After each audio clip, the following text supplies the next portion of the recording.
संभल में मंदिर मिलने के बाद स्वामी रामभद्राचार्य का बड़ा दावा।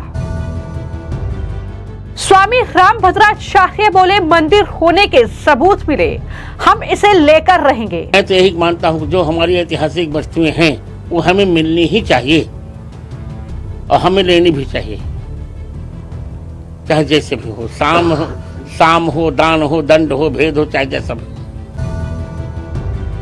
बांग्लादेश में हिंदुओं के अत्याचार पर रामभद्राचार्य की चेतावनी, सबका सर्वनाश होगा। बांग्लादेश का अत्याचार ये तो हम जानते ही थे। शेख हसीना के हटने के बाद जो अंतरिम सरकार वहाँ की आई है वो कट्टर पत्नियों की है, वो घोर हिंदू विरोधी है।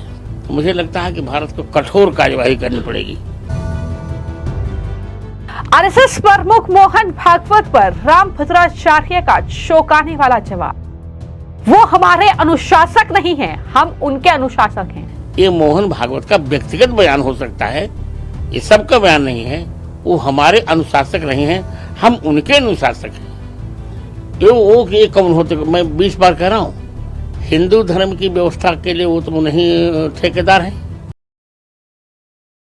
उत्तर प्रदेश के संभल में एक के बाद एक मंदिर होने के सबूत मिल रहे हैं। सनातन का एक और बड़ा सबूत सामने आया है, जिसे राजा पृथ्वीराज चौहान की सेना का ठिकाना बताया जा रहा है। दरअसल संभल में एक कई मंजिला बावड़ी मिली है।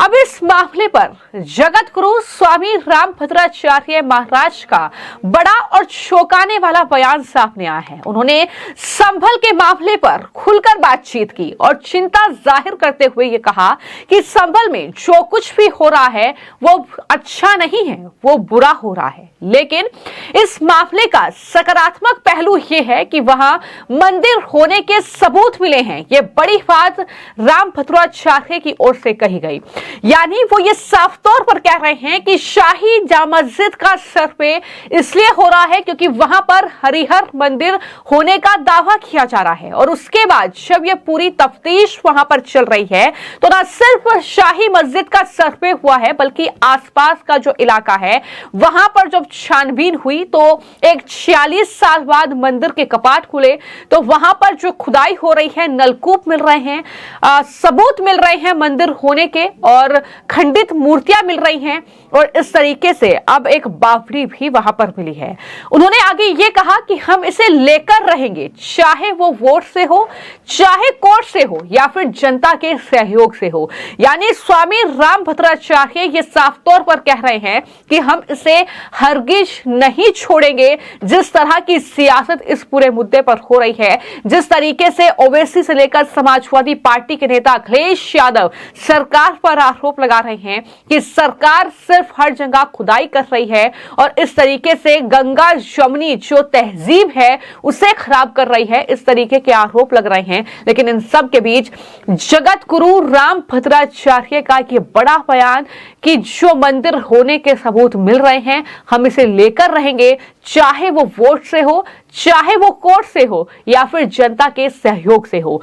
मैं तो यही मानता हूँ जो हमारी ऐतिहासिक वस्तुएं हैं वो हमें मिलनी ही चाहिए और हमें लेनी भी चाहिए, चाहे जैसे भी हो, साम हो, दान हो, दंड हो, भेद हो, चाहे जैसा भी।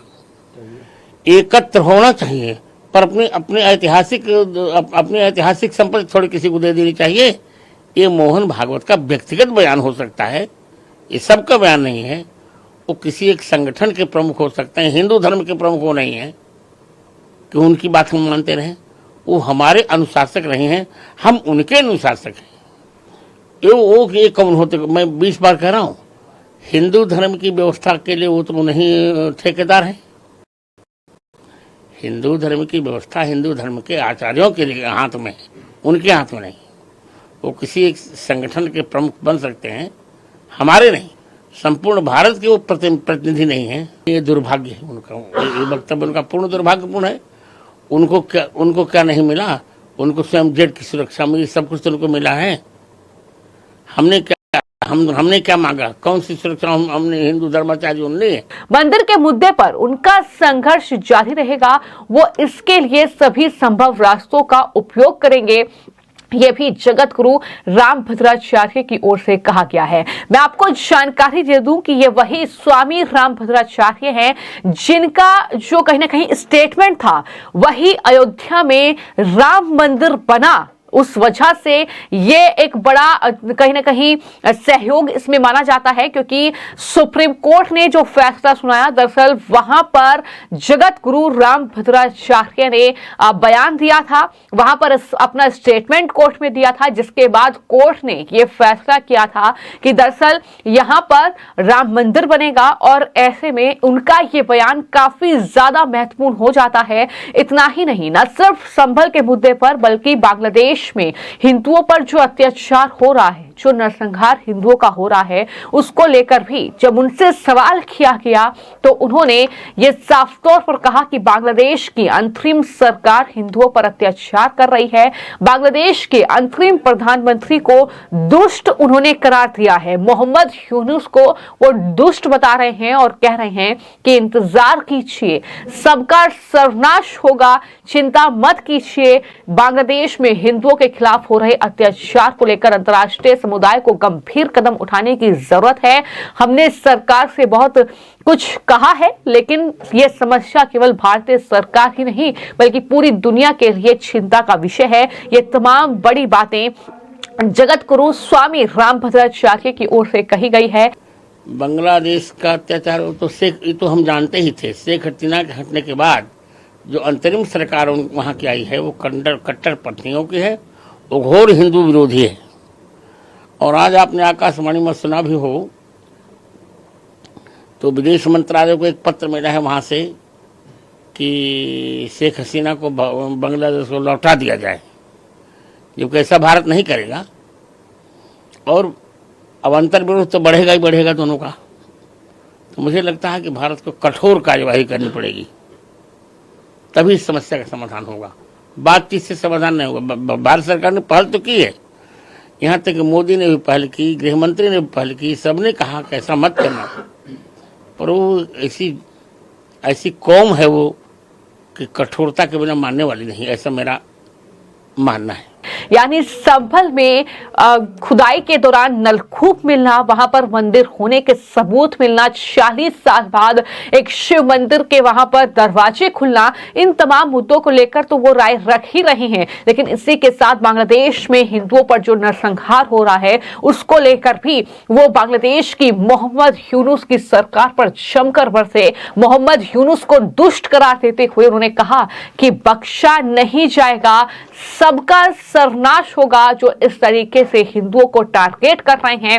और इतना ही नहीं, मोहन भागवत ने जो बयान दिया है, जिस तरीके से उनके बयान की काफी ज्यादा चर्चा हो रही है, उन्होंने कहा कि अयोध्या में राम मंदिर बनने के बाद हर कोई ये मंदिर का मुद्दा उठा रहा है और हिंदू नेता बनने की कोशिश कर रहा है। इस तरीके का बयान उन्होंने दिया, जिसके बाद इस पर भी दरअसल स्वामी रामभद्राचार्य की प्रतिक्रिया आई। उन्होंने जवाब देते हुए इस पूरे बयान पर मोहन भागवत के असहमति जाहिर की है और उनके बयान को लेकर दरअसल जो रामभद्राचार्य हैं उन्होंने कहा कि मोहन भागवत अनुशासक रहे हैं, लेकिन उनका विचार इस मामले में उनके साथ नहीं मिलता। स्वामी रामभद्राचार्य ये तमाम बातें उनकी तरफ से कही गई हैं।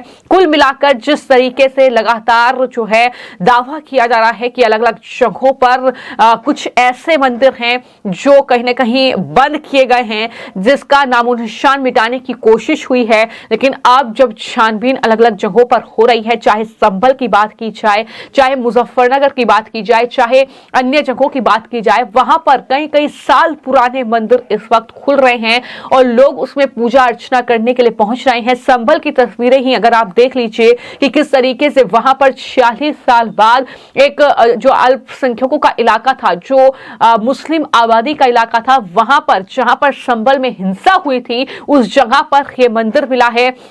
इसको लेकर दरअसल जिस तरीके से लोग उत्साहित है, पूजा अर्चना करने के लिए वो पहुंच रहे हैं और लगातार ये छानबीन अलग अलग इलाकों में जारी है। इस तरीके से लगातार एक के बाद एक सबूत मिल रहे हैं, जिसको लेकर आपने स्वामी रामभद्राचार्य ने क्या कुछ कहा वो आपने सुना।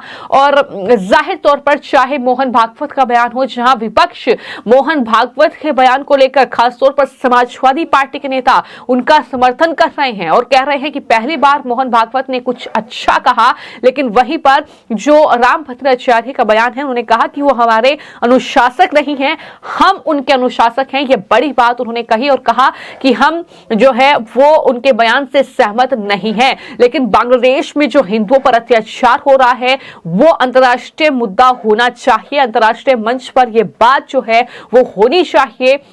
इतना ही नहीं, उन्होंने कहा कि दरअसल सबका सर्वनाश होगा जो इस तरीके की घटनाएं कर रहे हैं। और रही बात मंदिर और संभल में इस तरीके से जो सबूत मिल रहे हैं, तो जाहिर तौर पर अगर सबूत मिले हैं तो हम इसे लेकर रहेंगे। ये साफ और स्पष्ट तौर पर स्वामी भद्राचार्य की ओर से ये तमाम बातें कही गई हैं। हालांकि देखना होगा कि स्वामी रामभद्राचार्य के इन बयानों के बाद किस तरीके से अब तमाम जो साधु संत हैं उनकी प्रतिक्रियाएं आती है, किस तरीके से राजनीतिक प्रतिक्रियाएं देखने को मिलती हैं। लेकिन मैंने जैसा कि आपको जानकारी दी कि राम मंदिर बाबरी मस्जिद का जो ये पूरा विवाद था, इसको लेकर सुप्रीम कोर्ट में जो लंबी सुनवाई चली, जो 500 वर्ष का इंतजार खत्म हुआ, उसमें रामभद्राचार्य की एक जो स्टेटमेंट था कोर्ट में, उसने कहीं ना कहीं पूरे मामले में एक बड़ी भूमिका निभाई थी कि ये मामला जो है वो हिंदू पक्ष के साथ गया था और वहां पर राम मंदिर